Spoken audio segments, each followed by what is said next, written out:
Bonjour à toi et bienvenue dans l'arène des vendeurs légendaires, le podcast pour muscler ton mental dans ton activité commerciale. Je suis Marc Robert, fondateur d'Optimus Academy, accompagnement de la performance commerciale. On va aborder l'approche mentale de la vente pour développer les compétences nécessaires et pour prendre du plaisir dans cette activité. Comme dans le sport, ce sont tous les aspects psychologiques qu'il conviendra d'optimiser pour atteindre et maintenir l'état idéal de performance. Je t'invite à t'abonner, à partager et surtout à noter 5 sur 5 ce podcast pour le faire connaître à tous ceux qui veulent développer leur plein potentiel dans la vente. Tu peux aussi rejoindre la communauté Optimus Academy en t'inscrivant à la newsletter que tu recevras tous les jeudis dans ta boîte mail et où je te partagerai mes conseils pour faire de ton mental la forteresse de ta réussite commerciale. Si tu veux obtenir des résultats que tu n'as jamais eus, tu dois être prêt à faire des choses que tu n'as jamais faites. Tu es prêt ? Alors c'est parti.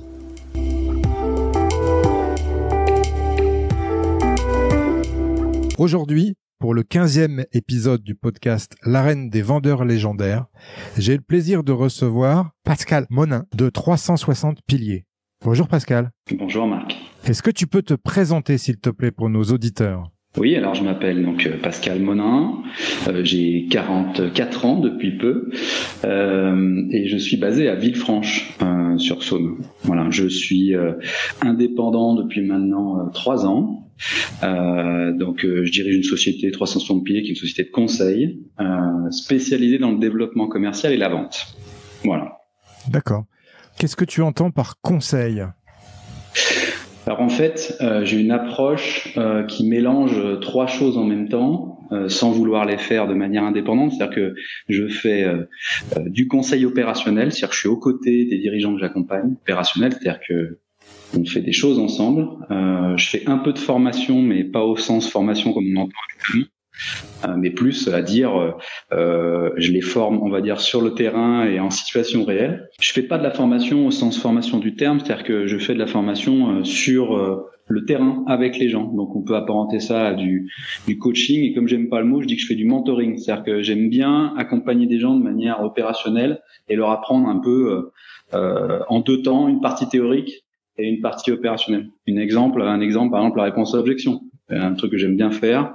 On fait une petite demi-heure, 3/4 d'heure de théorie, et après ça, on passe à la vraie vie en faisant des exemples concrets qu'on essaye de traiter ensemble et rapidement en situation réelle avec des vrais prospects et clients au téléphone. D'accord, voilà. Ok. Comment tu en es arrivé au métier de commercial ? C'est quoi ton parcours ? Alors c'est une super question parce que j'ai des parents musiciens qui étaient violonistes à l'Orchestre de Lyon et j'ai fait du sport à haut niveau. Je sais que tu en as fait aussi beaucoup plus que moi, et j'étais plutôt prédestiné à faire psychomotricien. Et si tu m'avais demandé jeune, le seul métier que je voulais pas faire, c'était commercial, parce que j'avais l'image, si tu veux, du Jean-Claude Convenant ou de cette personne, on va dire, dérangeante, toujours à essayer de pousser. Voilà. Et j'ai démarré par un métier en fait qui était plus de service dans qualité, sécurité, environnement, ce qui m'a permis de travailler dans les back-office dans la première société dans laquelle j'ai travaillé. Mais rapidement, j'ai été au contact de clients et c'est là que j'ai basculé en fait. Je me suis dit mais c'est génial. Et c'est surtout que la vente pour moi et le commerce, c'était le terrain de jeu dans lequel je pouvais savoir de manière concrète quand je faisais quelque chose que ça donnait. C'est-à-dire que je voyais l'insatisfaction, la satisfaction, et je sentais que je pouvais faire bouger les choses et que j'avais un contact direct avec les gens et ce que je générais. Donc c'est comme ça que je suis tombé, on va dire, dans la marmite, plutôt en étant support au début, en allant chez des clients pour les aider, pour trouver des solutions, et je me suis pris au jeu et j'ai été piqué, et après je pense que j'ai jamais lâché cette idée de faire de la vente et du commerce pour la suite de ma carrière. Donc ça fait maintenant un peu plus de 20 ans. Oui, j'ai vu que tu étais beaucoup dans l'industrie apparemment. Ouais, j'ai commencé dans le négoce en fait, sur la partie, on va dire, organisationnelle, administration des ventes, et j'ai très rapidement formé des commerciaux, des approvisionneurs et des acheteurs à la maîtrise des outils déjà, et puis rapidement aussi en clientèle, pour mettre des places de marché, trouver des solutions, travailler sur les marchés grands comptes. Et c'est là que je suis tombé, on va dire, dans dans la relation client que j'ai trouvé hyper confortable pour moi en fait, parce que je me sentais très à l'aise là-dedans. C'était l'envie d'aider, je crois, qui t'a motivé, c'est ça, hein? Ouais, c'est si ça. Je comprends bien, d'accord. Et après la formation, depuis 2019, qu'est-ce qui t'a amené à te dire tiens, je vais monter mon organisme de conseil et de formation? Alors, j'ai eu des soucis de santé avec ma fille, c'est-à-dire que j'avais un poste de directeur commercial, de responsable développement commercial avec une vingtaine d'agences, 60 commerciaux. J'étais souvent par Mons et par Vaux sur la route, dans le train, voilà. Et j'ai des soucis de santé avec ma grande fille. J'ai décidé d'arrêter pour m'en occuper. Elle va mieux maintenant, hein, je précise. Et donc ça a été une révélation. Je me suis dit, je peux plus continuer mon métier sous la forme actuelle à l'époque, et faut que je le fasse sous une nouvelle forme, c'est-à-dire avec un périmètre géographique plus proche, parce qu'on savait pas trop où on allait. Donc je me suis dit, faut que je continue à faire mon métier, mais je pourrais plus le faire avec une fonction qui m'amène à me déplacer de partout. Et j'ai dit tiens, et si j'essayais de faire ce métier-là en m'adressant à des gens plus petits entre guillemets, à des plus petites sociétés, de manière plus locale, et en essayant d'amener mon expertise plutôt à plusieurs clients en même temps. Et c'est à ce moment-là que je me suis dit, il faudrait que je crée ma boîte, et que je me suis rapproché aussi du réseau Prospective dont je fais partie, hein. Parce que dès le début, je voulais pas rester seul et réinventer la poudre en fait, hein. Mais voilà comment j'en suis venu là en 2019. C'est plus alors on va dire mais c'est souvent le cas, on en reparlera peut-être, mais quelque chose qui n'était pas forcément positif, et qui est tourné en opportunité, sur lequel j'en ai profité pour dire tiens, on va faire autrement. Et c'est certainement, quand je l'ai créé, ma boîte, on m'a tous dit, tous mes amis, collègues m'ont dit, je l'avais dans le ventre en fait, mais c'était pas écrit que ça devait se faire aussi vite entre guillemets. Voilà. Ok. Et tu formes essentiellement des entreprises, enfin tu accompagnes des entreprises locales du Beaujolais? Oui. Alors quand on dit local, c'est que mon modèle en fait, c'est que j'interviens chaque semaine chez les clients avec lesquels je travaille, dans leurs locaux, quand ils en ont, ou parfois on fait une alternance aussi, j'ai des bureaux, mais je suis dans un rayon de, on va dire, une cinquantaine de kilomètres, jusqu'à 100 kilomètres, ça dépend du temps et où, mais l'idée c'est que je puisse être le mardi dans une société matin et l'après-midi dans une autre. Donc l'idée c'est vraiment d'être en proximité, et avec on va dire une dizaine de clients maximum, puisqu'il y a 5 jours dans la semaine, donc voilà, ça te donne un peu mon périmètre d'action géographique. Donc c'est assez local. Ça se limite pas au Beaujolais, mais on va dire que Lyon c'est mon sud et Mâcon c'est mon nord. Et après il y a plein d'exceptions, tout est possible, mais les coups de cœur sont possibles, mais voilà, le modèle c'est plutôt ça. D'accord. Et tes clients, en fait, tu les recrutes par l'intermédiaire du réseau Prospective? Alors oui et non. C'est-à-dire que réseau Prospective, c'est aussi pour moi le fait de partager des expériences avec des gens qui font le même métier, d'avoir un réseau. Mais ça vient un peu de partout. Après, mes clients, ils viennent parce que je fais du réseau, parce que je vais au devant d'eux, parce que je les rencontre sur des événements. Et Prospective m'amène un autre éclairage supplémentaire. Ouais, ils peuvent venir. J'ai des gens qui sont venus parce qu'ils avaient vu que je faisais partie du réseau Prospective et que c'était rassurant pour eux de faire partie d'un réseau. D'accord. Ok. Bon écoute, tu es tout seul.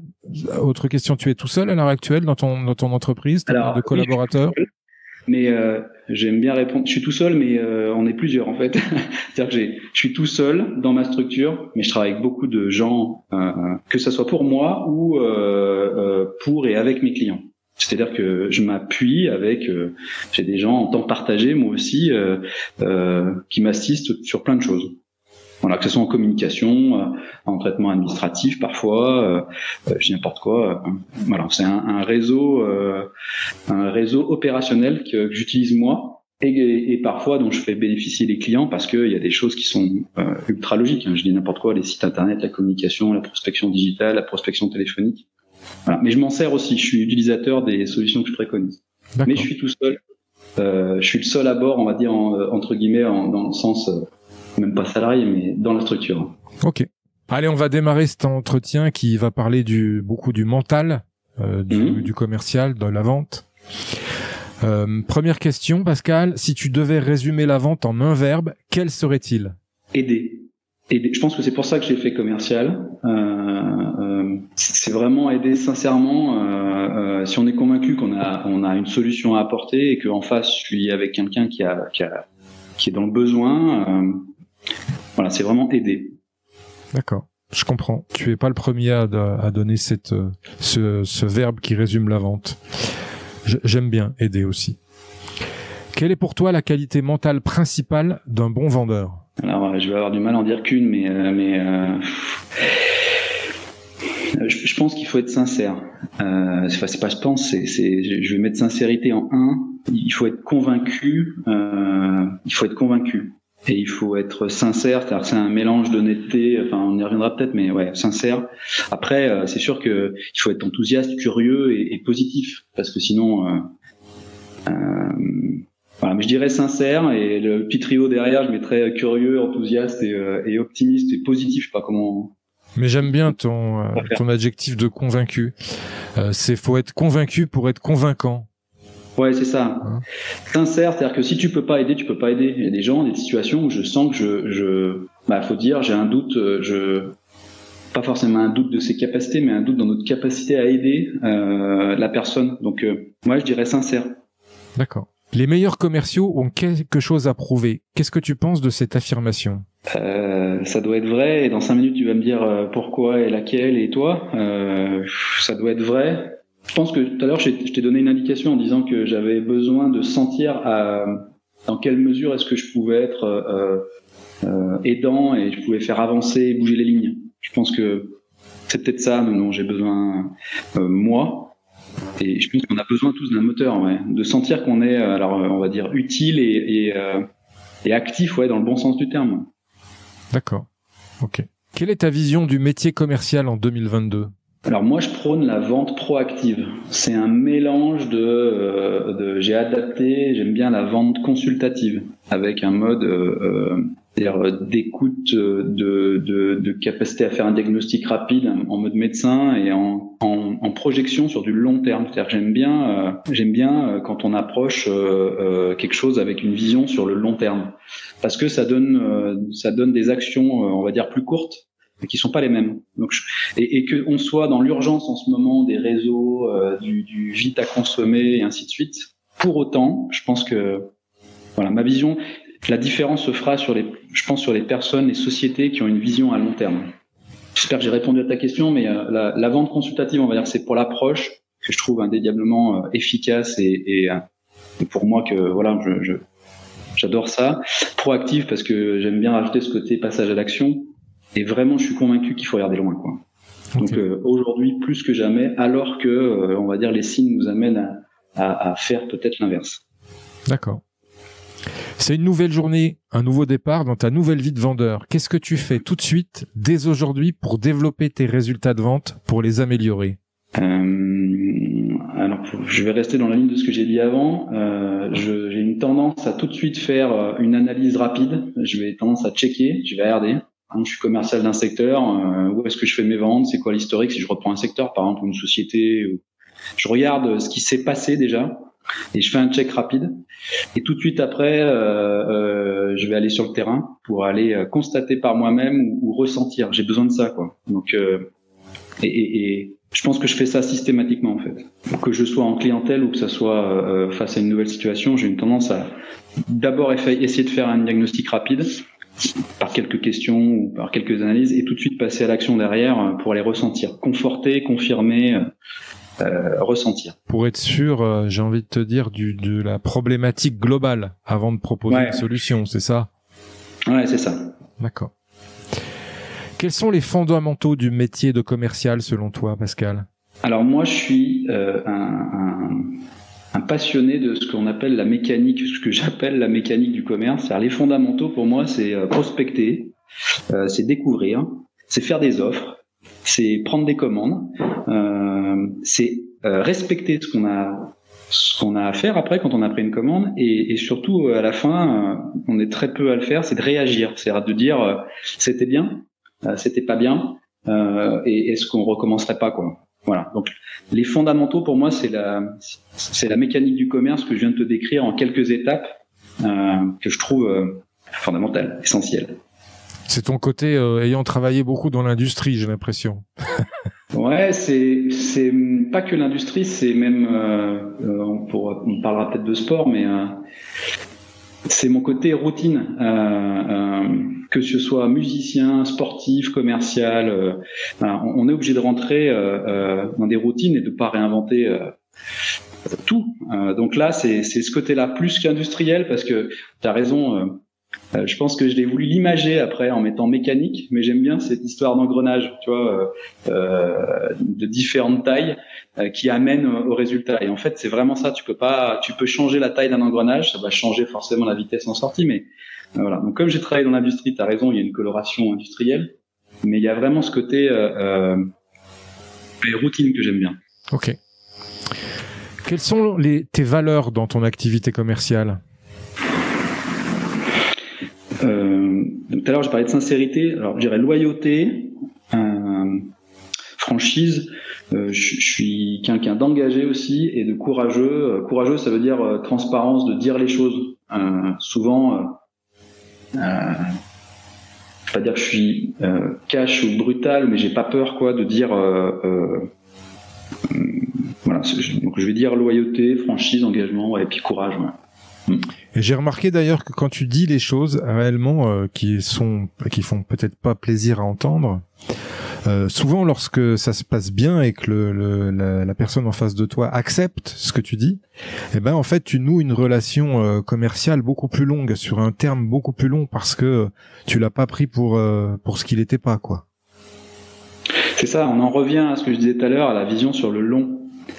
Est-ce que j'aime bien cette image, qu'est-ce que tu voudrais qu'on dise de toi? Alors je le dis souvent quand j'accompagne des gens, qu'est-ce que tu voudrais qu'on dise de toi dans X années, mais que ça soit tes clients, tes partenaires, ainsi de suite. Donc ce courage dans le discours et cette tenue de cette ligne qui peut changer, parce que moi je change d'avis aussi, hein. Mais je pense que c'est important d'être courageux et comme tu dis, ça resserre, on crée des liens en fait comme ça. C'est dans les moments durs, hein. C'est dans les moments difficiles, c'est dans la vérité, c'est dans ces moments-là qu'on crée des liens. Je dis pas qu'on le fait pas quand tout va bien et quand on a des moments de joie, mais voilà, je pense que la solidité se fait plutôt dans ceux qui sont liés justement à cette franchise, ce courage, cette honnêteté, on va dire. Ok. Tu parlais de routine tout à l'heure. Moi, je crois beaucoup à la puissance des routines, des habitudes. Justement, est-ce que tu as des habitudes types de ta semaine pour développer tes ventes? Alors oui, j'ai plein d'habitudes, qu'elles soient sportives, commerciales, de gestion d'entreprise, et ainsi de suite. Alors, pour les ventes, chaque semaine, j'ai des rendez-vous de toute façon. Je vais avoir du réseau, que ça soit là ce midi par exemple, je vais déjeuner avec quelqu'un de mon réseau que j'ai pas vu depuis un certain temps. J'essaye de poster sur les réseaux sociaux aussi, de réagir sur les réseaux sociaux. Je prends des nouvelles de mes clients aussi, après que l'émission soit terminée ou même parfois en cours. J'essaie d'être actif en fait. Ma routine, c'est que chaque semaine, je suis proactif et je suis donc ça. J'ai plein de petites routines en fait, qu'elles soient purement tiens, est-ce que j'ai fait mes appels cette semaine parce que j'avais prévu de relancer 3 personnes, mais que je me fixe avec des codes couleurs même sur mon agenda en disant tiens, est-ce que j'ai du jaune? Alors le jaune, c'est la partie réseau, on va dire échange avec des gens pas en off, mais voilà. Donc la réponse à ta question, oui, j'en ai plusieurs. Je suis un homme de routine, parfois j'en ai même trop, je pense, parce que ça a le côté à me fatiguer, mais c'est essentiel pour moi. C'est même rassurant, je pense. Ouais, moi aussi, j'adore. J'aime beaucoup les routines. Je pratique beaucoup les routines. Et je trouve au contraire, ça libère la créativité, les routines. Le fait d'être, voilà, tu sais ce que tu vas faire tous les matins quand tu te lèves, ça fait du bien, je trouve, au cerveau. Ça élimine une certaine charge mentale. C'est clair. Bah, parlons justement de ta routine sportive, puisque c'est ma prochaine question. C'est l'énergie du commercial pour performer, parce que bon, tu le sais, moi je suis ancien sportif de haut niveau. Voilà, je crois beaucoup au commercial qui a beaucoup d'énergie, enfin qui doit avoir de l'énergie, quoi. Sinon, il y va pas au charbon. Et ouais. Toi, justement, qu'est-ce que tu fais comme sport? Tu me disais que tu avais fait du sport à un bon niveau. C'était quoi? Qu'est-ce que tu faisais comme sport? Alors moi, j'ai fait de l'aviron. J'ai fait de l'aviron pendant de nombreuses années. J'étais vice-champion de France et j'étais jeune. Hein. Je parle d'un temps là, mais je me suis forgé là-dedans. C'est-à-dire que j'ai commencé à 11 ans. J'en faisais très régulièrement jusqu'à la fin. J'en faisais plus de 30 heures par semaine avec des sélections en équipe de France, avec des parcours voilà où il fallait mélanger de la musculation, du bateau, du foncier. Donc c'est une école en fait. Ça a été une école quand j'étais plus jeune et je l'ai jamais lâché parce que j'ai toujours pratiqué du sport. Après, j'ai pédalé, j'ai fait du VTT, j'ai fait de la course à pied. J'ai dû arrêter parce que j'avais mal au genou, mais j'ai repris récemment. Donc ça a une place importante pour moi. Alors moi, j'ai pas besoin de trouver de l'énergie, j'en ai beaucoup. J'ai besoin de la canaliser et le sport m'aide justement à faire baisser, on va dire, cette énergie, à équilibrer en fait. Et c'est hyper important. J'en ai toujours fait et je pense que ça fait partie des choses dans lesquelles je me suis forgé. Très honnêtement, ouais. J'adore en parler et j'adore parler avec des sportifs parce que on se comprend assez vite. Ça, pour ma part, en tous les cas, ça m'a forgé une discipline énorme. C'est surtout là-dessus où j'ai fait d'énormes progrès. Une discipline et une capacité à se remettre en question. C'est les deux choses principales. C'est même fondamental. En fait, on apprend l'humilité dans le sport. De tous les moments, de tous les instants, je pourrais en parler des heures. Là, les blessures, les désillusions, les événements ratés, mais aussi les moments de joie extrêmes. Cette capacité après quand tu réussis, tu te dis que c'est pas arrivé par hasard parce que tu le sais, tu sais ce que t'as mis sur la table, tu sais ce que t'as souffert, ce que t'as engagé en temps, en effort, voilà. Donc je trouve que c'est génial. Ouais, c'est comme la vente, comment j'ai échangé avec plusieurs intervenants. Il n'y a pas de chance, quoi. C'est toi qui vas te la provoquer, la chance. C'est la somme de ton travail, de tout ce que tu as mis en place, qui fait qu'à un moment tu en récoltes les fruits. C'est ça. Comme dans le sport, c'est le parallèle. C'est pour ça que j'ai remarqué que bien souvent d'anciens sportifs font d'excellents commerciaux. Oui, alors déjà je pense qu'il y a cette notion de routine, cette notion de résistance à l'effort. Qui pour moi est typique en fait du sportif, c'est-à-dire que c'est la capacité à s'astreindre à un entraînement pour viser un objectif, voilà, et savoir que tu peux échouer et qu'il va falloir accepter que tu échoues d'ailleurs. Donc c'est là-dedans que tu trouves des clés énormes parce que c'est un ascenseur émotionnel et ouais, il y a une notion de travail, donc de joie et de réussite liée. Ouais, c'est vraiment pour moi c'est. Aujourd'hui, tu vois, je fais du marathon. Enfin, je fais pas du marathon, je fais de la course à pied. Je vais faire mon premier marathon dans quelques semaines là, alors que ça fait plus de 3 ans que j'envisageais d'en faire un, parce qu'il y a eu plein d'événements qui font que c'est pas possible. Le Covid, une blessure, voilà, une annulation, et ainsi de suite. Mais tu vois, faut garder. Et à chaque fois, c'est un moment difficile. Et après, tu t'y remets, tu dis bon, allez, c'est pas grave, on recommence, on remet un programme en place, parce que je trouve aussi du plaisir à le faire. Je trouve du plaisir à exécuter une routine et je sais que de toute façon c'est pas gratuit quoi. Enfin, tu termines pas une course quelle qu'elle soit de 10, de 20, de 40 et de beaucoup plus pour certains par hasard. Enfin, c'est toujours un engagement.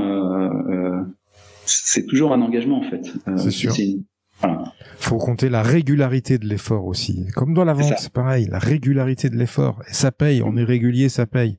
J'ai croisé aussi beaucoup dans ma carrière des commerciaux qui faisaient des coups. Ils tenaient pas, ils faisaient un coup, 2 coups, puis ils partaient. Mais voilà, c'est la régularité qui donne. Donc ça fait partie du coup de mon style et des valeurs et de la manière dont je fonctionne. D'où ce que je disais tout à l'heure où j'interviens chaque semaine avec les dirigeants. C'est exactement la raison parallèle à ce qu'on vient de dire avant. C'est-à-dire que j'aime pas travailler en mode conseil pur, c'est-à-dire à la journée ou des choses comme ça. Je dis pas que je le fais pas ou je le ferai pas, mais c'est pas mon modèle. C'est-à-dire mon modèle, j'aime bien m'engager à travailler sur une durée avec les gens et avec une fréquence à la semaine, parce que je sais qu'on fait pas les mêmes choses et que je suis là quand ça va, je suis là quand ça va pas et on a le temps de corriger. Et parce que justement, je pense que ça, c'est un transfert direct du sport. Ok. Je me sens bien avec ça. Qu'est-ce que c'est pour toi, Pascal, une vente parfaite? Waouh. Parfaite, c'est chaud. J'ai du mal à dire parfait parce que.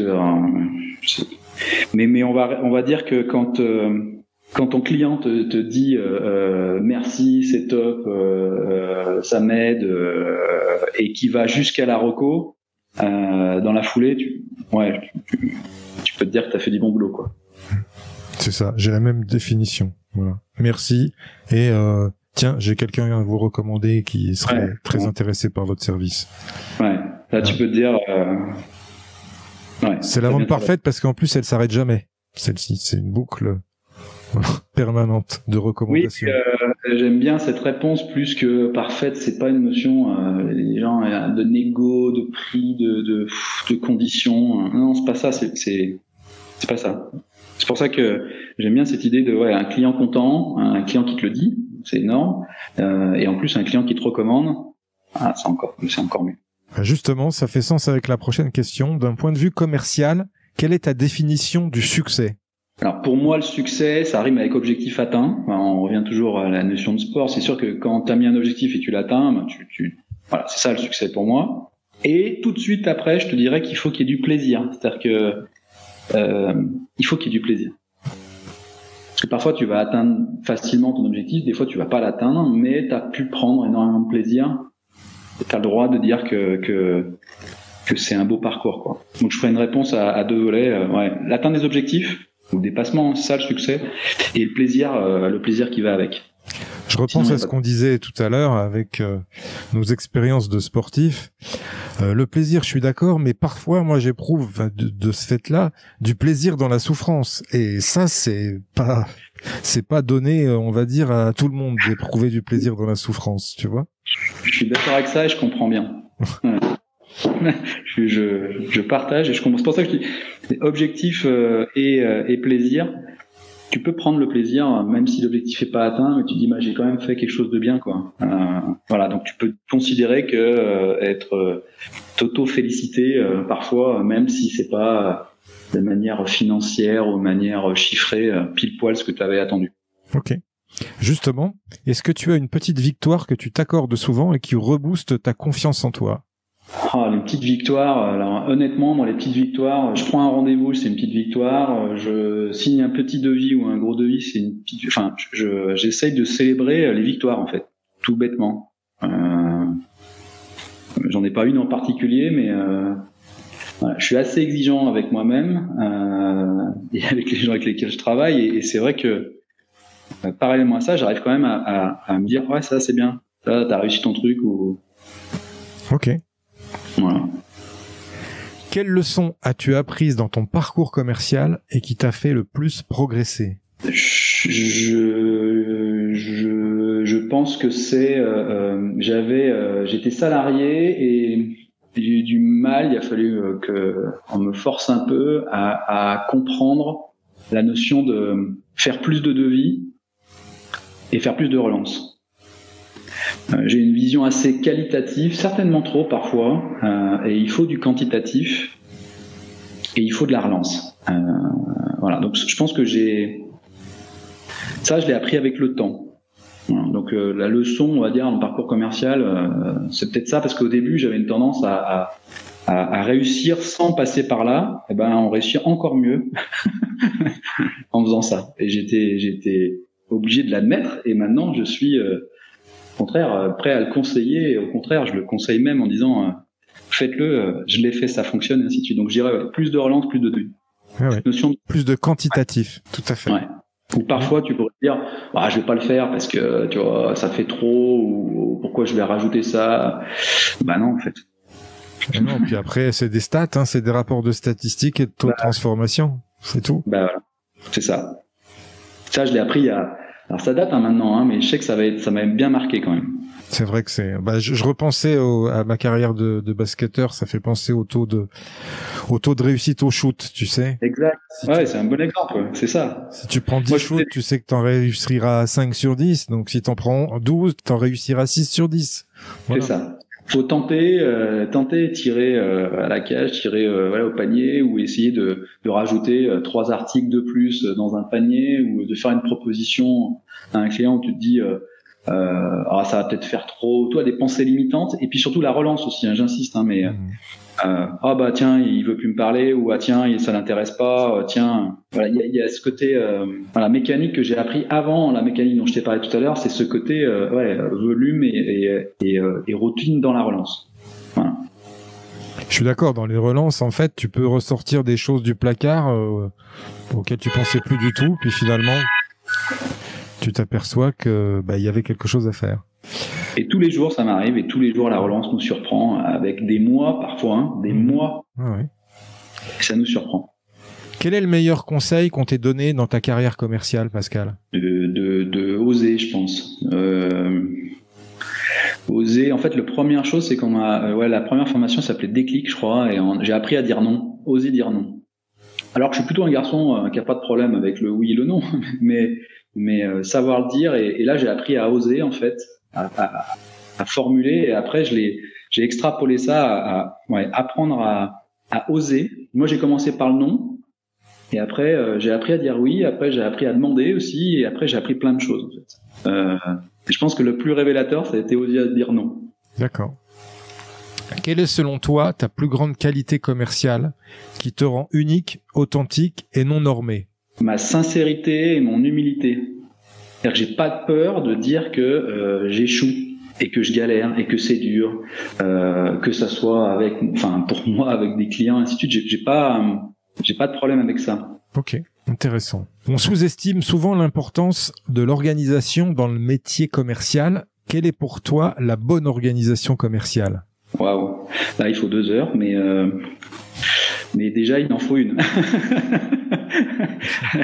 Si t'en as pas, excellent. Si t'en as pas, il en faut une. On va dire que c'est ça, il en faut une. On peut parler de plein de choses, mais il en faut une. Il faut s'organiser, il faut s'outiller, il faut organiser sa semaine, il faut organiser ses contacts, ses bases de données, son offre. Il en faut une. Ouais, c'est très important l'organisation commerciale. Hyper important.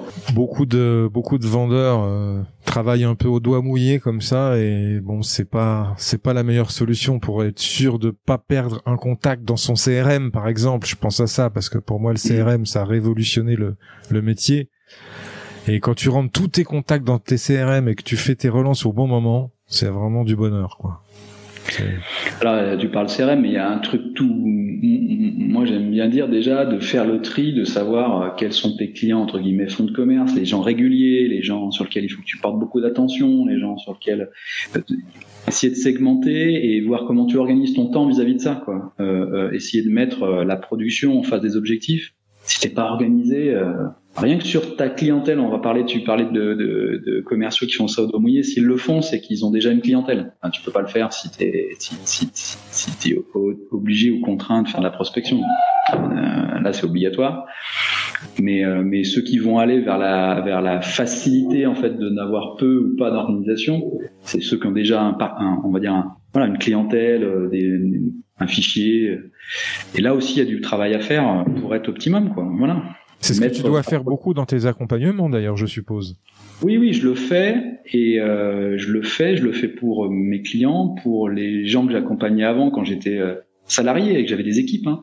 C'est essentiel en fait. L'organisation, pas indispensable quand tu es face à un client, on la voit plus l'organisation, même si elle se ressent. Mais on est des producteurs quand même. Enfin, il faut qu'on produise aussi, donc on est obligé d'être organisé. Ok.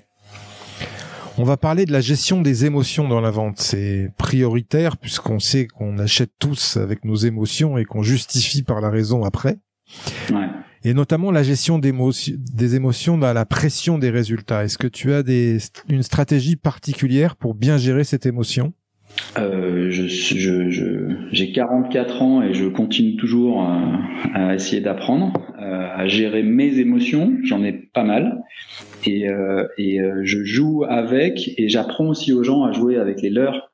C'est-à-dire que je suis certifié DISC aussi. Alors c'est un outil que j'aime bien, qui est très instructif dans la relation commerciale, dans la relation managériale et en termes de communication. Ça permet déjà je trouve, de descendre d'un cran et d'appréhender mieux les choses. Donc il y a de se connaître les autres et ainsi de suite. Et après les émotions, on n'y réagit pas de la même manière tous.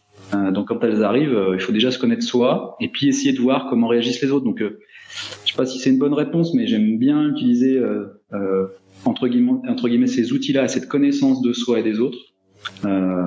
Et puis après, moi la manière, tu disais tout à l'heure, les émotions, l'anticipation et le travail, moi ça m'aide aussi à réguler. C'est-à-dire que si j'ai bossé, que j'ai préparé, quand j'arrive, les émotions seront certainement moins vives, quoi. Voilà. Ok. À ce sujet, au niveau du disque, tu serais plutôt quel profil, toi ? Je sais pas, est-ce que tu as ressenti des choses depuis le début ? Oui, moi je dirais profil bleu. Alors, rouge à 98 et bleu juste un peu après. Ah ouais, rouge. D'accord. J'aurais pas dit, tu vois. Je suis un rouge-bleu, je suis un explorateur en profil. Ouais, je suis très rouge, mais bon, j'apprends à canaliser. Exactement. D'accord. Mais tu entends bien le bleu, parce que c'est vrai qu'on parle de méthode, d'organisation, et ainsi de suite. Voilà, de savoir. Et j'aime beaucoup les forces motrices qui sont associées, c'est-à-dire qu'il y a les couleurs de comportement, mais il y a aussi les forces motrices, c'est-à-dire ce qui fait, ce qui est sous la surface. J'aime bien dire que le disque, c'est au-dessus de la surface, c'est ce que tu vois, c'est ta manière de bouger, de réagir, de parler, d'exprimer. Et les forces motrices, c'est ce qui est en dessous. On n'est pas dans de l'analyse psycho profonde, hein, mais j'aime bien cette notion-là. Donc couplé au disque, c'est vraiment quelque chose d'hyper intéressant. Ok. Quel est ton dialogue intérieur lorsque tu rates une vente? Alors ma pire, là, je peste quand j'ai pas d'objection. Ça m'énerve. Ça m'énerve. Le pire pour moi, c'est pas d'objection. Voilà. Après, si j'ai perdu, si j'ai pu perdre parce que j'avais pas bien compris, j'ai pu perdre parce qu'il y avait quelqu'un de meilleur. Donc je m'en sers toujours en me disant tiens, j'essaie toujours de savoir comment, pourquoi. Et puis comme je vois loin, j'ai ce côté, je reviendrai quoi, tu vois, je réessayerai. Mais la pire défaite, ouais, c'est vraiment quand j'ai pas d'objection, ça me travaille. Qu'est-ce que tu crois vrai qui va à l'opposé de ce que pense tout le monde? Je sais pas. Honnêtement, elle est difficile cette question. Je sais pas ce que pense tout le monde. Déjà, je sais pas. Alors j'ai des convictions et j'essaie de m'y tenir. Et par contre, je lis beaucoup, je regarde beaucoup, j'étudie beaucoup pour essayer de comprendre ce que pense la majorité. Mais ouais, j'ai pas la bonne réponse à cette question. D'accord. Est-ce que tu as un mantra, une formulation positive qui tourne en boucle? Ouais, enfin alors qui tourne en boucle, je me dis si tu fais bien les choses et que tu fais les choses qu'il faut, il y a pas de raison, ça va payer quoi. Donc voilà. Ça c'est quand c'est un peu dur, j'essaie de me répéter ça. Voilà. Ok. Quel conseil donnerais-tu à ton ancien toi, jeune commercial? D'oser plus et plus grand. Ok. On dit que ton niveau de réussite correspond à la compétence qui te freine. Quelle est, selon toi, la compétence mentale qui peut te limiter dans ta progression? Waouh, là c'est intérieur quand même comme question, mais je pense que c'est la confiance, c'est ma confiance en moi et l'acceptation de moi sous toutes ses formes, sans trop rentrer dans le détail, mais je pense que c'est ça. Je suis encore pas. Tu peux parfois souffrir du syndrome de l'imposteur, c'est ça? Mais complètement. Mais j'ai toujours souffert du syndrome de l'imposteur, qui est pas réaliste, qui est pas raisonnable. Alors j'ai lu plein de choses, je sais, et ainsi de suite. Mais il y a un bout au fond qui est toujours là parce que est-ce que je vais, on va dire, accepter qui je suis, comment je fonctionne à plein, c'est-à-dire à 100%, sans de retenue, sans trop de réflexion. Donc là, il y a un vrai sujet, je pense. Donc ouais, j'ai encore un bout de chemin à faire là. Ok. Et je vais certainement devoir aller trouver de l'aide à l'extérieur parce que ce genre de sujet-là, on peut difficilement les traiter soi-même. Il faut se faire accompagner. C'est vrai. Quelle est ta punchline de vendeur légendaire, Pascal? Waouh. Alors j'ai un truc que j'utilisais et que j'utilise souvent, c'est osons, coopérons et passons à l'action. C'est osons, coopérons, c'est-à-dire qu'il faut faire ensemble et on passe à l'action parce que j'ai mon côté. Il faut qu'on y aille, il faut qu'on essaye quoi. Ok, parfait. Bah écoute, je te remercie pour cet échange, pour cette participation. C'était super sympa d'échanger ensemble sur nos passés aussi respectifs de sportifs. Mais c'est pas tout à fait fini. Comme dans le sport, justement, j'aime terminer cet entretien par un top 5. C'est 5 petites questions rapides. L'idée, c'est de répondre du tac au tac. Est-ce que tu es prêt? Je suis prêt. Je suis prêt. Une citation qui t'inspire et qui pourra inspirer les futurs vendeurs légendaires. Alors là, il y a une citation que j'aime bien. Je vais être obligé de la retrouver complètement parce que je vais pas m'en souvenir parfaitement. J'aime bien une citation de Paulo Coelho qui dit dans La Voie de l'Archer, qui est un très bon bouquin. Si vous connaissez pas, très très bon bouquin. Il y a un truc, il dit ne retiens jamais la flèche si l'unique chose qui te paralyse est la peur de manquer ta cible. Si tu prends pas de risque, tu sauras jamais quel changement tu devais mettre en œuvre. Ah, j'aime beaucoup. J'aime bien ça. Écoute bien, chaque flèche laisse une trace dans ton cœur. Et c'est la somme de ces traces qui fera de toi un meilleur tireur. Et alors elle est longue, mais je la trouve géniale. C'est-à-dire qu'elle résume bien la punchline que tu me disais tout à l'heure. voilà, faut pas hésiter en fait à libérer les flèches, à les laisser partir, et en fait c'est la construction de l'ensemble de ces flèches qui fait bouger la ligne, quoi. Donc lisez, je trouve qu'il y a beaucoup de parallèles à faire avec notre fonction commerciale. Ok, excellent. Un livre ou un média à suivre pour devenir un vendeur légendaire? Alors bon, j'ai déjà donné un livre, mais je peux en donner un que j'adore aussi. C'est le petit livre rouge de la vente de Jeffrey Gitomer. C'est un Américain, ça date un peu. J'adore, alors je lis beaucoup, hein, mais j'aime bien ce livre. Et après, je vais conseiller plein de choses. Ton podcast, c'est voilà, je suis pas mal de gens sur LinkedIn. Il y a des gens qui je trouve très inspirants. Voilà. Mais j'aime bien le petit livre rouge de la vente. Donc ceux qui connaissent, il faut y aller. Un conseil pour rester au top de sa légende commerciale?